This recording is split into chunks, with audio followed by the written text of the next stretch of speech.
the video starts, make sure you follow our socials in the description and subscribe so you never miss an episode. Welcome back to your Upbeat Podcast, people. Back again this week, and I believe this is my first ever virtual recording with a guest. But I had to get this guy on. It is the man himself, DMP, David Michael Powell. How are we, mate? You okay? I'm very well, thank you, mate. Thanks for having me on. And apologies for breaking the trend and having to do a virtual one. Mate, you live miles away. I mean, we had a bit of a palaver when I bought an Apple Watch off you, and we had to send it back and forth because we do live about 2.5 hours away. Do you think? Yeah, I would say so. You're like north of Manchester, aren't you? Yeah. So I'm in between sort of Sheffield and Manchester, so I'm literally slap bang in between. Yeah. So it's a little bit of a wait, definitely. But mate, massive thanks for joining me to discuss your career, let's just say. I mean, do you want to just sort of like introduce yourself for the people listening at home, so like what you do? Okay, yeah, cool. So at the moment, which I'm sure we'll get into in more detail, I'm currently, I exited my business 12 months ago. So now it was a fashion brand called 304 Clothing. And now essentially I'm working for an agency and a consulting for myself across multiple businesses and brands. That's it in a nutshell. Predominantly post-exit of business, focusing mainly on brand and marketing. And that's where I sort of cut my teeth through my own business for 10 and 11 years. And that's where I felt my strongest sort of skill set was and my biggest passion, really. And then that leads on to like how I know you as well through social media and stuff like that as well. So, yeah, that's me in a nutshell, really. Yeah, I mean, it's a big world into the social media. I'm finding it interesting. So for people listening, I've mentioned it a couple of times on Offbeat, but we are both regular contributors for the City Report podcast. And it's such a vast array of people on that podcast that I love. Like, we've got people from all corners of the globe, not even just the UK, the globe, and we all do different things. And I think we just mesh really well. I mean, we talk every day, don't we, Dave? I mean, everyone gets on really well. It's a wild group of people. Like, I love it all the time. Like sometimes I speak to my dad, my wife about it, and she's like, "Are you talking to the spreadsheet blues again?" I'm like, you just get caught up in it because everyone's on different time zones as well. The chat is always active no matter what time of day. I mean, when I had Brody was really, really young and I was up at like 2, 3, 4 in the morning, I'd be chatting to Booker and Andrew and stuff, and they're like, "What are you doing awake?" "Oh, I've just had a baby, like I'm awake." It's just brilliant, and everyone's on the same wavelength, but at the same time, like you said, just from completely different backgrounds, different careers and everything. But yeah, great group of lads. Yeah, I love when you meet a group of like-minded people and you're all going for one goal, which always sort of helps. Well, I suppose we sort of start at the start for yourself with sort of like your foray into 304 Clothing. So you are one of the co-founders, aren't you? Is that right? Yeah. So I was one of 3 co-founders in 304 Clothing, yeah. Yeah, and you literally started off from just a Facebook page to sort of growing it into this global brand. I mean, Yeah. it was a very long process, wasn't it? I mean, it's taken you a good sort of 10 years to get where you are, but you grew quite rapidly as well. I was having a look on your sort of going through your history online. And what do you think was like the main sort of catalyst for the growth then? What was that one sort of turning point for the brand? There was probably 2. There was 2 like sort of like levels that we went up. So the first one was when Instagram started to sort of get some serious traction in terms of influencer marketing. We went from being like selling just to friends through a Facebook page to then we would send out a few things. I'm sure everyone knows influencer marketing by now, but like you'd send out to someone on Instagram and they would post a picture and then you would get 10, 15, 20, even sometimes like 50 sales off the back of it. And it was unheard of. So you didn't really know how to handle it. But that was what took the brand from just, hand making items as well. Before that happened, then we were like, we can't physically make 50 items in a night in our flat in Manchester. And then the second one, which was like probably a bigger jump in terms of like brand scale and sort of revenue, was post fire. So our warehouse burnt down in 2018. I think I've got it right, 2018, 2017. And it was a massive turning point because we could have just shut the business down and just closed it because we owed money to suppliers and we had no stock, which is a pretty difficult thing to navigate. Or we doubled down and was like, well, this could, not at the time, didn't think this is something that could help us in terms of a PR spin, but it was something that actually fitted with the brand in terms of a family focused brand that we were like, let's just bring all our customers together to try and lift us back up into a trading company again. And it massively helped. I mean, and then I guess actually thinking of a third one, like the COVID situation that happened 2.5 years ago now, if I'm right with the timelines again, everyone was shopping online when they were at home. And we managed to get a little bit of a feature on the BBC with a charity piece we did. We did NHS Help for Heroes hoodie, and it got picked up by the BBC. And again, like that just put a lot more eyeballs on the website in a way that you didn't have to pay for it. Like obviously, marketing now, you spend a fortune on Facebook, Meta, TikTok ads.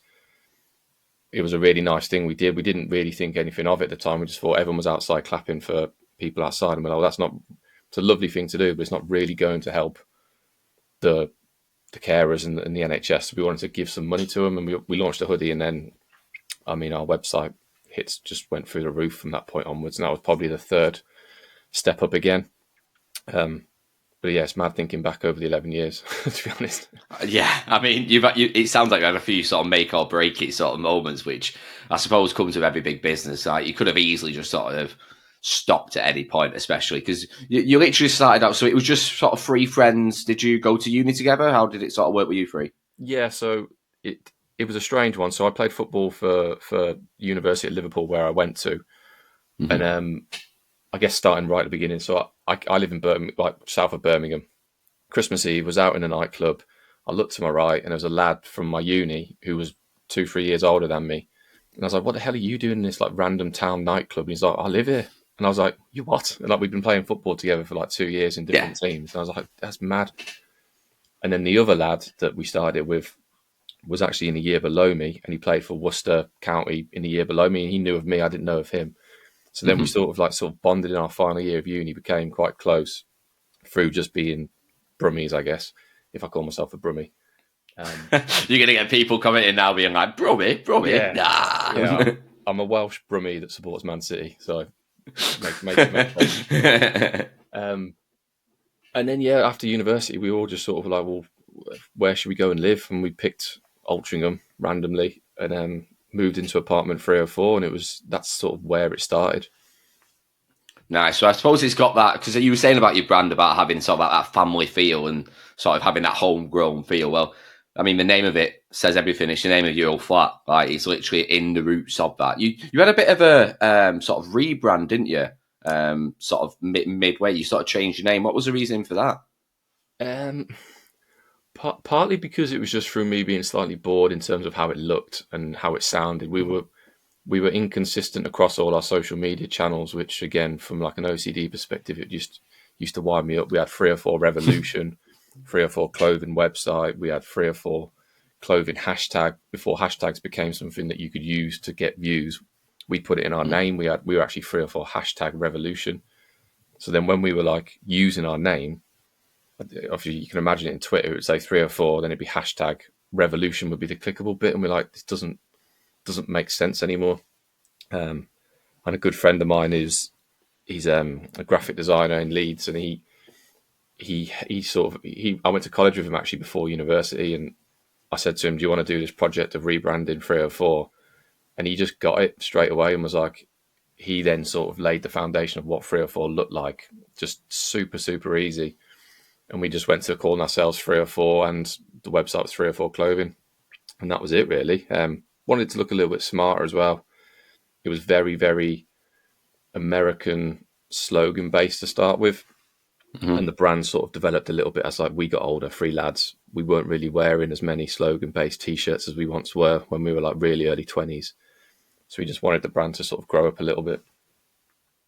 No, it makes sense. You see it with bands as well quite a lot. I've interviewed a few bands who said, like, if you listen to some of the early tracks, you kind of grow up as a person, don't you? You need to do that with your brand. Otherwise, you can kind of fall off a cliff. You see that with a lot of sort of online content creators. Like, the one at the moment that I can think of is Joe Sugg, who has just evolved in a way that I've never seen anyone like that. Like, he's gone from making these cringy sort of, like, almost like, sort of like TikTok challenges, but 10 years ago. Yeah. And now he like owns a huge like influencer-based business.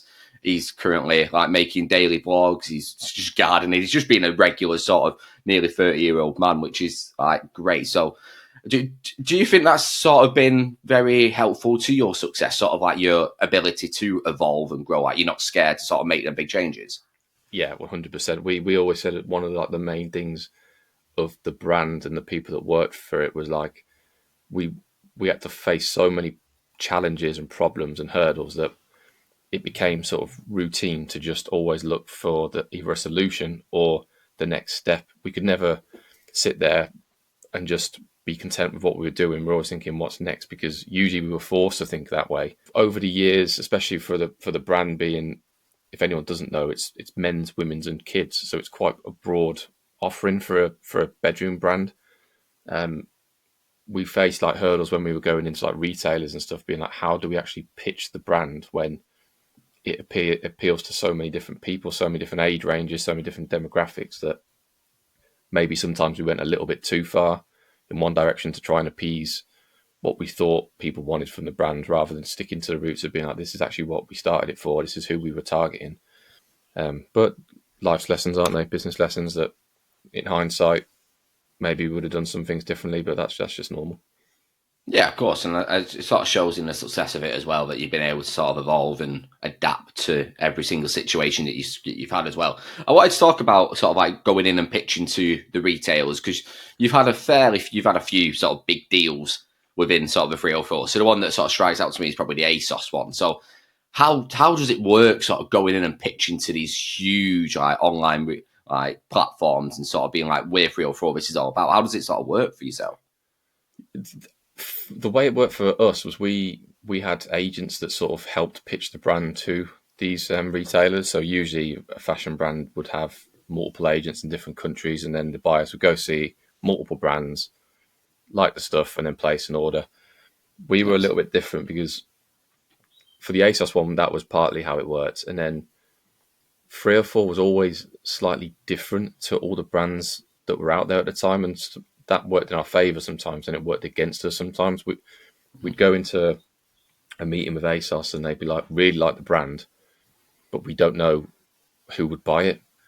And then we struggle sometimes with maybe a little bit of an imposter syndrome as well, not the confidence to just articulate this is who buys 304, because we sell it online to loads of people, that it held us back from probably getting more deals than we should have. And then other brands would swoop in past us that were probably more targeted in who they were appealing to.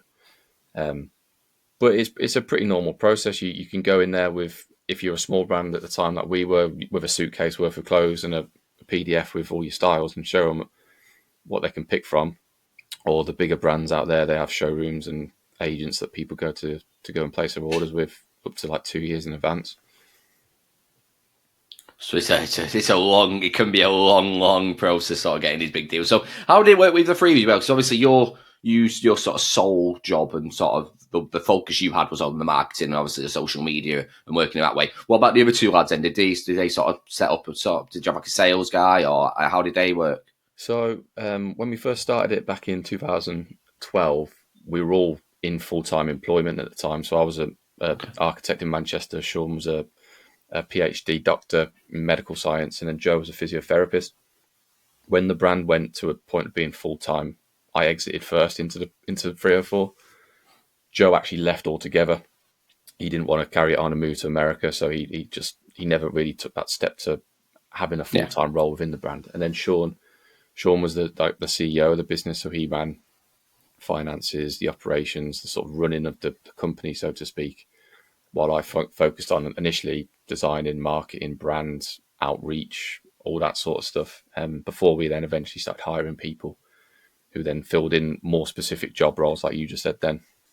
So I mean, that's a drastic career change from obviously Sean, where going into sort of like this world. So how did that sort of work out? Because obviously doing the finances is not really what was in his previous job roles. Did he just sort of have to learn on the job, or? Yeah. Well, we all did, really. I probably was the person with the closest degree skill set to doing something similar to what I started doing. But yeah, everyone was learning on the job, and I think that's still the case now. Like even working from a consultancy and agency point of view, you're still having to teach yourself everything all the time, because everything's constantly changing. And like we made so many huge errors that's where like now partly what I try and pitch to other companies and brands is like, you probably will struggle to find something we haven't been through in them 11 years, good and bad. Mm-hmm. And sometimes sitting down with people and like sort of explaining the bad side of the business is just as valuable, because you'd be like, well, if you ever see any of these red flags come in, I've been through it and can sort of help to give you the tools to make the right decision. Might not be the same decision we made. You might be able to navigate it fine, but just giving you that sort of my experience to just have your wits about you really and try and help navigate them. Of course, yeah, and it's all about sort of like preparation as well. You're sort of preparing businesses for what could happen in the future, definitely. So that obviously transitioned into. So you've obviously gone quite recently within the last 12 months to being in sort of like full time owner, co-owner of a brand, to sort of moving on a consultancy basis. So how's that sort of change been for you? Has it been sort of like a more natural change? Obviously, has having Brody recently, has that sort of enabled you to be like, right, I need to be a bit more sort of flexible with my time? How does that sort of work with being a consultant now? Yeah, it was exactly that really. So I got married 2 years ago, 2 and a bit years ago now actually, and then I think from that point onwards, we'd always sort of said with 3 or 4, let's try and get to 10 years, a little bit like Pep. I think if get to 10 years is a nice round number, then we can sort of see what's next. Yeah. And yeah, I think I was ready for it way before it happened. So like I would sort of mentally starting to get myself prepared for what was after 3 or 4. Whereas I can't speak for everyone else in the business, but maybe still quite emotionally attached to it because it became your sort of baby at times, that before obviously having Brody, because you're working on it so much non-stop, growing it. It was like a baby, but I'd started to sort of mentally get myself in a position where wasn't as emotionally invested in it. It was a business. So like now, having Brody, being able to work from home more because I've not got staff that are reporting to me and having to do the day-to-day running of a business, which takes up a lot of your time when you start a business. You never taught that either. That I prefer this way of life to what the end of 3 or 4 was. I think I can still think fondly of everything we did with 3 or 4 because there were so many different chapters within it. But I think this feels the right sort of fit for me now in this stage of my life, definitely. Yeah, and it makes sense as well, like sort of transitioning to sort of like your older life. Obviously, you're not saying you're old in any way, please, DMP, but obviously, as you are transitioning, you need to be a little bit more flexible, and it obviously does work with you being sort of like a family man. And like, for example, like doing things like going to Glastonbury, like you've been to Glastonbury a few times, haven't you? And like going to festivals, going on holidays. You can't do that as an owner. You're still always in the back of your mind thinking, what's happening with 3 or 4? Whereas now, you can sort of put your out of office email on and sort of have a week off. So how's that sort of helped? Has it sort of helped you with sort of like family life as well and sort of transitioning from there? I was only talking about this yesterday with someone. I've been actually quite fortunate with the timing of having a baby and leaving 3 or 4, that family life has probably always been good now. Whereas I was speaking to someone yesterday who had a baby, and then he, for the first like 5 years, was a lawyer. And when he asked about paternity leave the day after he had a baby, he was laughed at and said, paternity doesn't exist. Whereas like, because I transitioned out of the business before the baby came, I've actually been fortunate to be able to spend like paternity wasn't really a problem because I was just at home.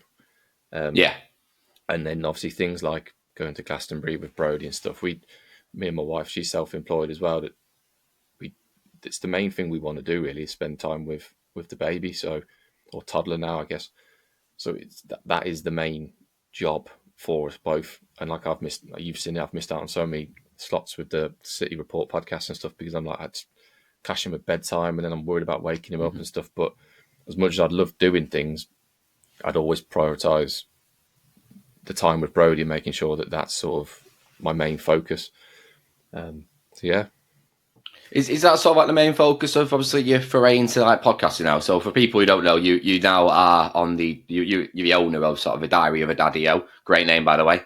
And so the whole sort of premise of that is sort of speaking to other sort of like business owners or sort of CEOs in other businesses and sort of learning together about what mistakes you've made and sort of how you've adapted situations. Like, is that something that you are looking to sort of help sort of other dads out there? Is that sort of premise of it? 100%. So like when I was going through like although be it I wasn't pregnant. When my wife was pregnant, I was going through that sort of period of my life.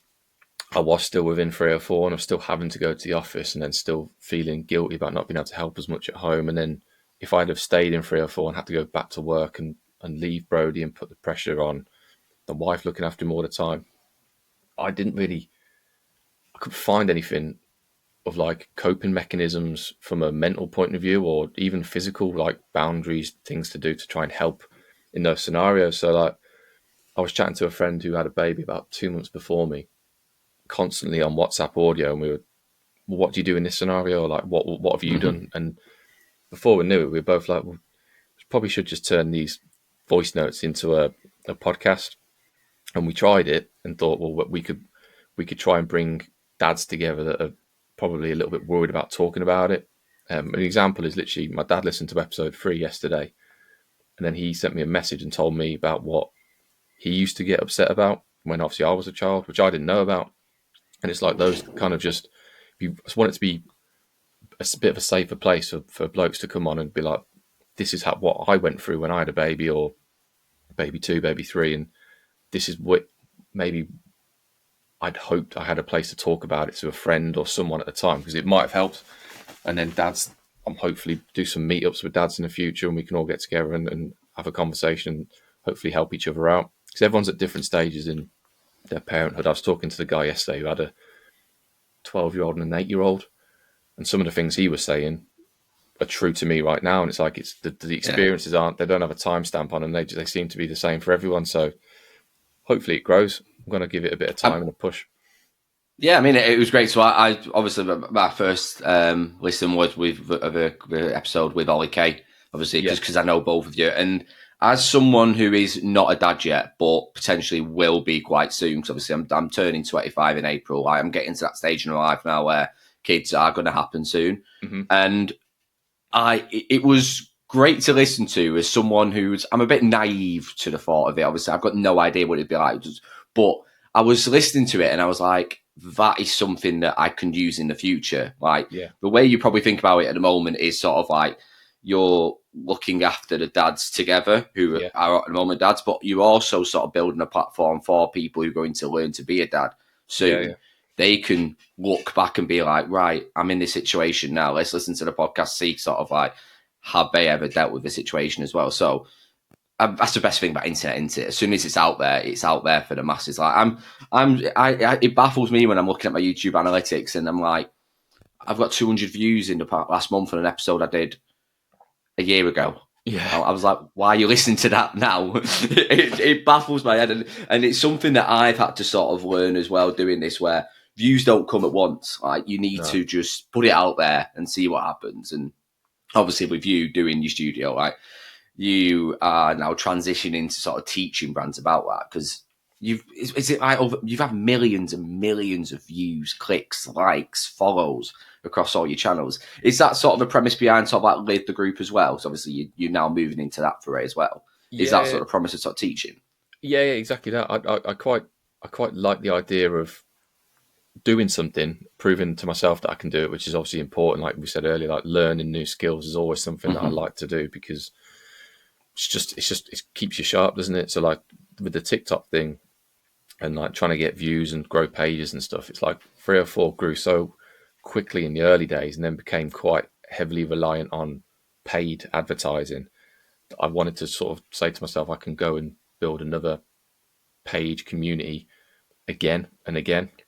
And that's sort of why like the MCFC 24/7 started, and then the Daddio as well, that I wanted to start the Daddio post Man City, because I was like, well, these are two things I'm really passionate about. And I think when you look at like what does well on social media, it's usually either something that's funny that everyone can relate to, there's value in it, or you have a really strong community that you know you're speaking to and know how to speak to them. And I think for me personally, Man City and being a dad are two of the things that are in my top 5 values in my life. So like it just felt normal to go and try and build those pages and use what I learned from it to teach new people, because 304 is fantastic.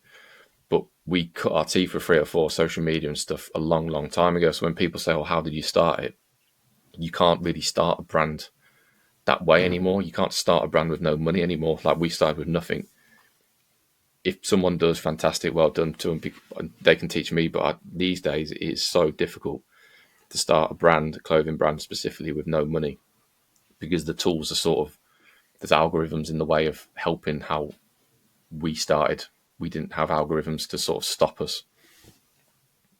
Yeah, I mean, it's the modern evolution into it. Like you're seeing at the moment, like for example, like Dragon's Den at the moment. Like I'm watching Dragon's Den and I'm seeing brands that I know.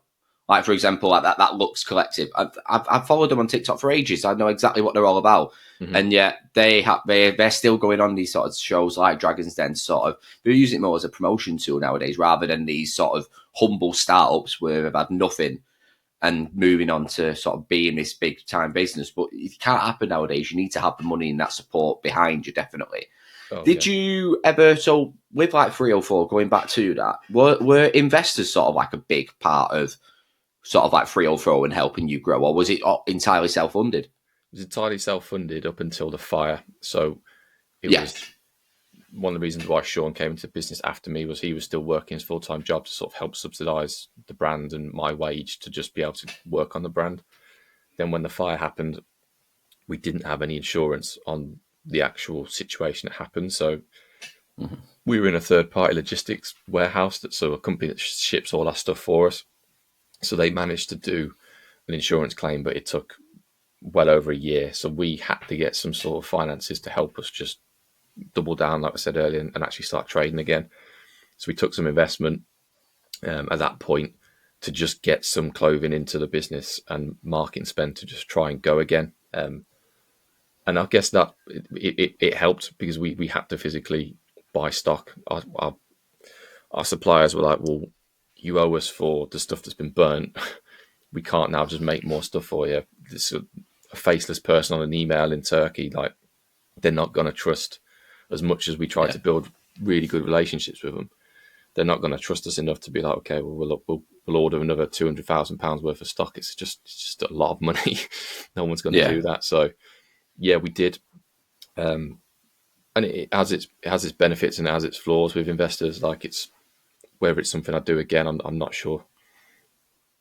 Yeah, of course, but I mean, you've been there, done that, and you've learned from mistakes. Definitely moving on. So let's have a quick break there, Dave, and then in part two, I really want to dive into sort of like the city world, because you are one of the sort of growing city content creators at this moment in time as well, and obviously we are the best team in the world. So I mean, let's dive. We'll see you in part two, people. Thank you.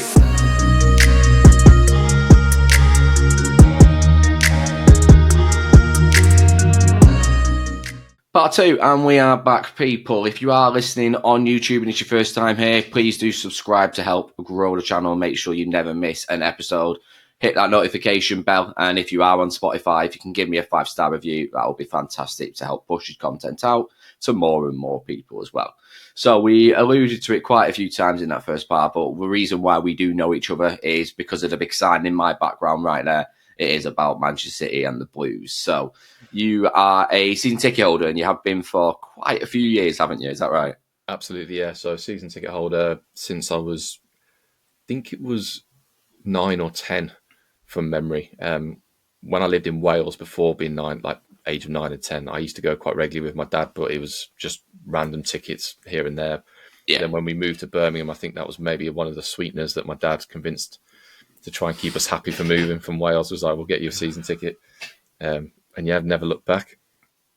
Nice. I mean, so was your first one, was it the first year of moving to the Etihad? Well, City Manchester Stadium back then, or was it Main Road?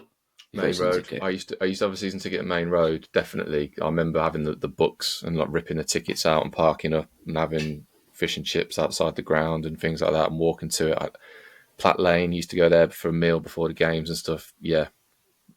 See, I'm going. I don't remember that. My dad told me he did take me to Main Road, but I would have been 3 or 4. I don't remember. My first memory of City was the 5-1 win against United when Sean McPhillips scored that absolute screamer at my end. That's my first memory. So I was there for the Sean Goater, Gary Neville. That was right in front of where I used to sit with my dad. And nice. The last ever game at Main Road, Southampton. I remember that one as well. My dad's car got broken into. I think everyone that used to like look after your car for £1 were just like, well, we're not going to see any cars anymore, so we'll smash them all up.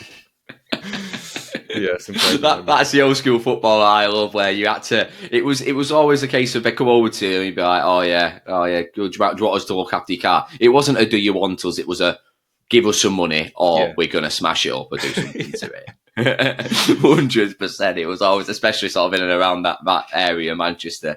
You couldn't take any chances, could you? No, not at all. And then literally, I remember my dad coming back after the Southampton game. I think we lost 1-0 from memory. Or we won 1-0, I can't remember now. But we got back to the car and we literally gave him a £5 because we thought, well, we'll never see him again. Well, I didn't, my dad, I didn't have money then, but gave him a £5 as like an extra bit. Came back, windows smashed in, CDs were gone. I remember sitting in the back of the car with a bin bag over the window going down the M6 being like, why am I a City fan? But I'm very happy now. Definitely. So how did sort of becoming a City fan happen for you? Because obviously you grew up in Wales, moving to Birmingham. Like, is your dad a Manc or do you just always support your City? No, all my family's from North Wales. So like, I think my dad said the story happened that his dad took him to watch Leeds once and Man City once. They're both from Wrexham as well. So they used to go and watch Wrexham regularly when they were a little bit better back in the day. But I think my dad just took a shine into Man City. And then my mum is a huge Liverpool fan. And I've got an older sister. My mum claimed baby one to be a Liverpool fan. So my dad went, well, baby two is going to be a City fan. So like I could have quite easily been a Liverpool fan, which would have been horrendous. Oh, and we would have never met. So, I mean, let's thank fate for that. Let's thank your dad for this meeting, definitely. Yeah. So I've had such a mad story because back then, like, you weren't a City fan. Like, it was very much a very core fan base with City. Obviously, we sold very well in Manchester, but sort of like across the nation, it was kind of unheard of. You supported Man United or Liverpool, didn't you? Like that's just how it was. So I bet your dad got a bit of stick for that when he was sort of growing up and moving into his adulthood. But same for me when I went to school in the Midlands, like not in Birmingham, in Worcestershire, so south of Birmingham, but they were all Blue Noses, Villa fans, United fans, Liverpool fans, and I would obviously always turn up to play I played football all the time as well, wearing my full Man City kit, and we were getting drubbed by Swindon away 4-0 or something, just getting the mickey taken out of me non-stop, and I'd be like, why am I the different one here supporting Man City? But once you start, you just can't stop, can you? I just love them. Oh, of course, yeah. It's like a drug, isn't it? It's one of the best drugs in the world, sort of football. You just can't stop from it. I just remember sort of growing up so I grew up on the outskirts, sort of Greater Manchester, and even in Manchester, I was the only City fan in my year in primary school. And now you're looking at it, like, so my girlfriend's a teacher at the moment, and she's coming home telling me, oh yeah, and she knows about City playing at the weekend. And I'm like, how do you know you don't like football? And she's like, oh no, the lads in my class have been telling me all about it. Like, I know who we're playing and stuff. And the majority of people now are growing up as City fans, which to me is wild. Yeah, it's mad. I walk around the supermarket around here, or I've got people I went to school with who've got 2, 3, 4-year-old kids, and they're wearing full Man City strips on Instagram. And I'm like, what?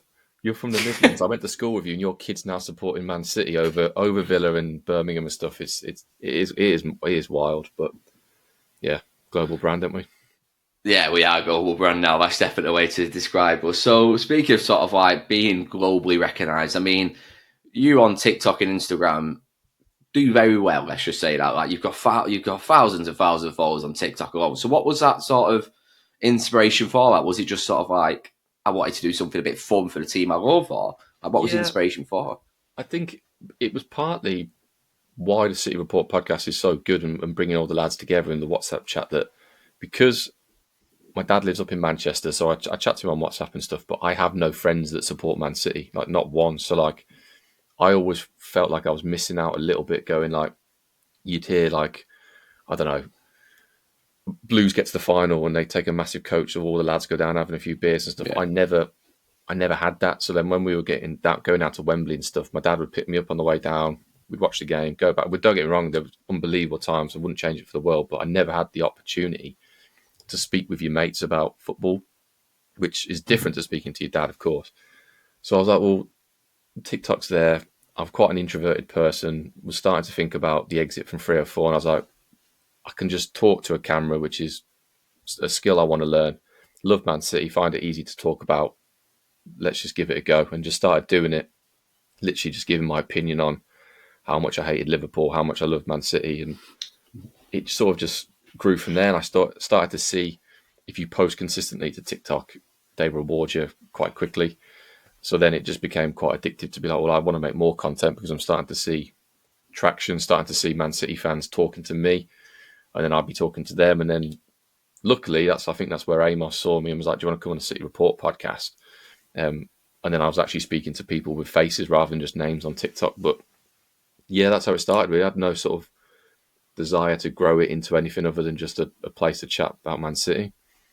Yeah, I mean, so I came. I'm quite late to the party with sort of like joining the CRP. So when I joined, it was already like fully fledged, quite rapidly growing sort of podcast from there. But as soon as I joined, I mean, I'm one of the most vocal people in the group chat. I'm more than happy to sort of admit that. I'm always on my phone. My girlfriend hates it, but I just love being on my phone. Yeah.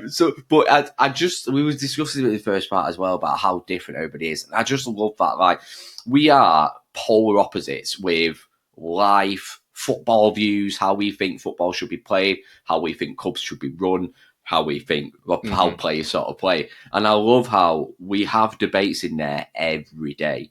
Yeah. And some of them get very, very sort of like we're very stubborn people, but there's never any bad blood. We'll just push it under the carpet, and then you'll be on someone else's side the next day. Like, I love the constant debate of it. No one's been kicked out of the chat. No one's like fallen out and been like said something that is inexcusable or like whatever else. Like, everyone's still in there, like from day one, as far as I'm aware, which is great. Happy debates. Everyone's got different opinions, like you said. Apart from everyone didn't like Calvin Phillips. For people listening, the Calvin Phillips debate went on for about 3 months, and I was very much in a camp of I like Calvin Phillips and I respect him as a footballer, but there were some people who were very anti Calvin Phillips, and we had the same conversation daily.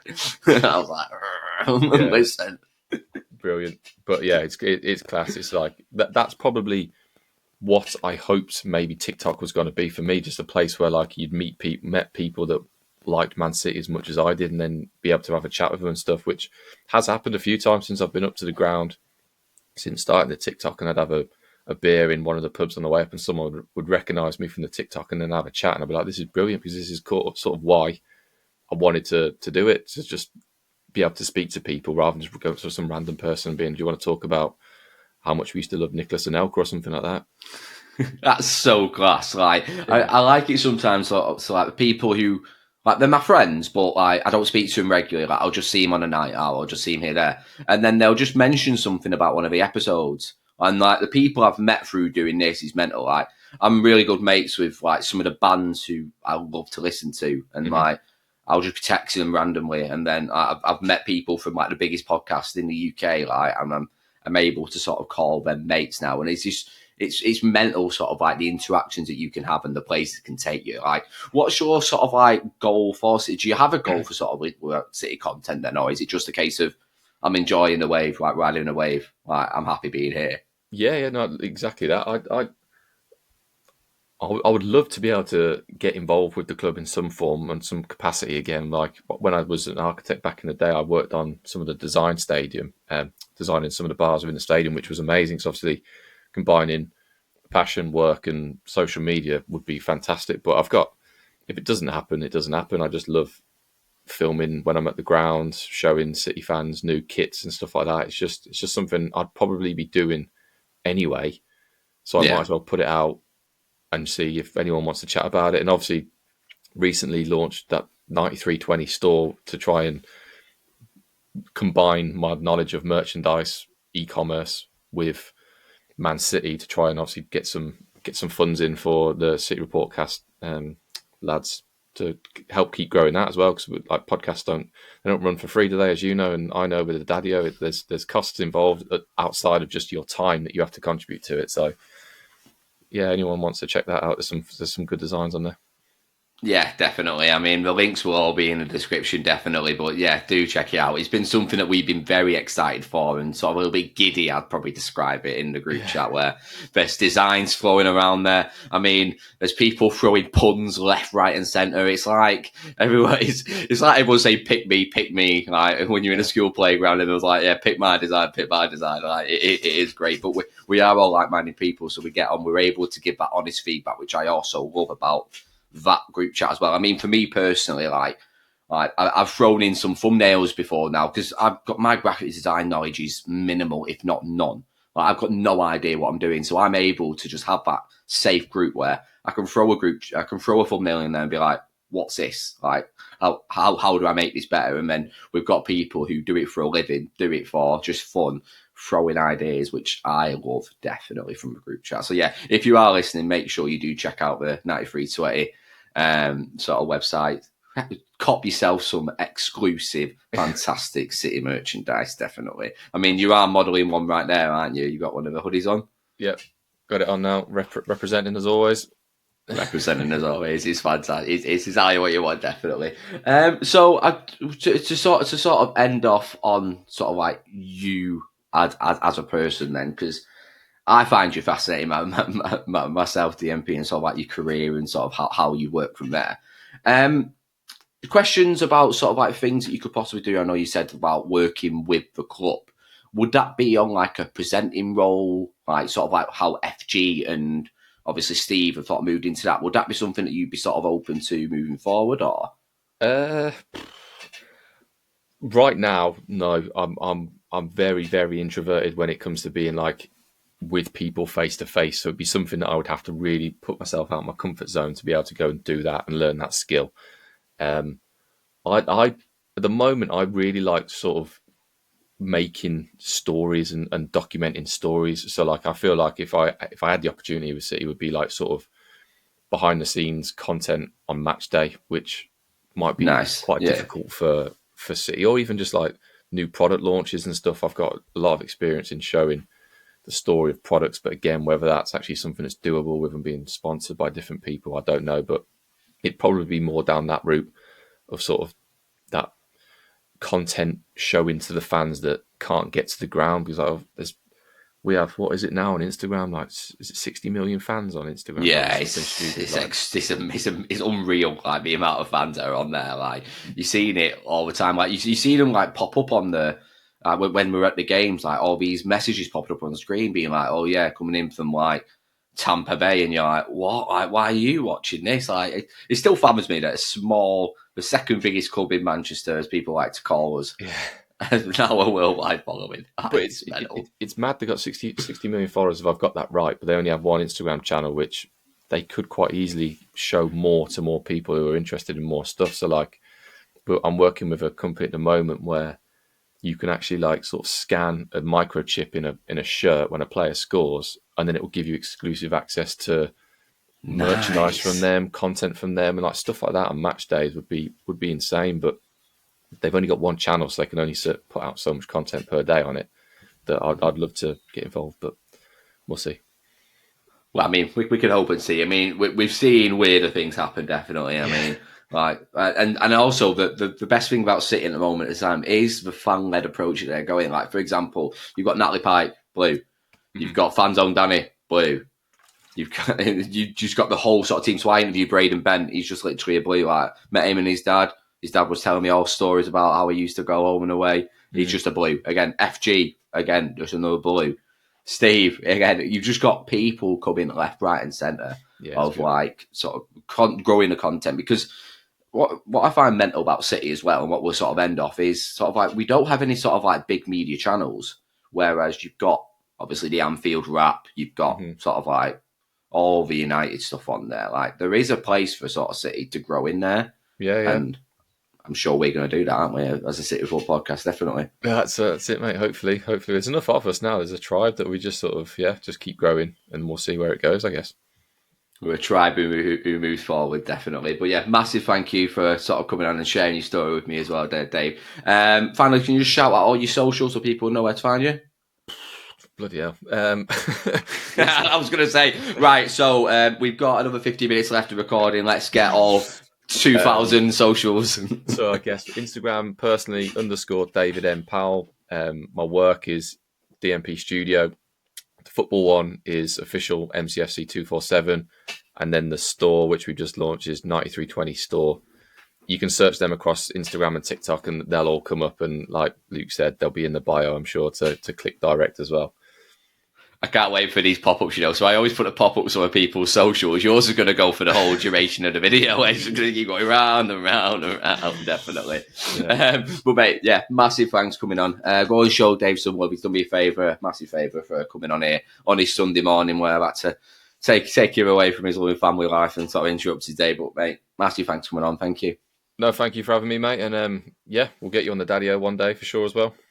Yeah, definitely. As I sort of scarily grow up, definitely. As I said at the start of this part as well, if you are listening on YouTube, please do subscribe. It really does help me attract guests, to be honest with you, and sort of help grow this podcast. Make sure you do like and comment any guests you do want to see on here as well. And if you are on Spotify, always give a 5-star review. But I'll see you in the next episode.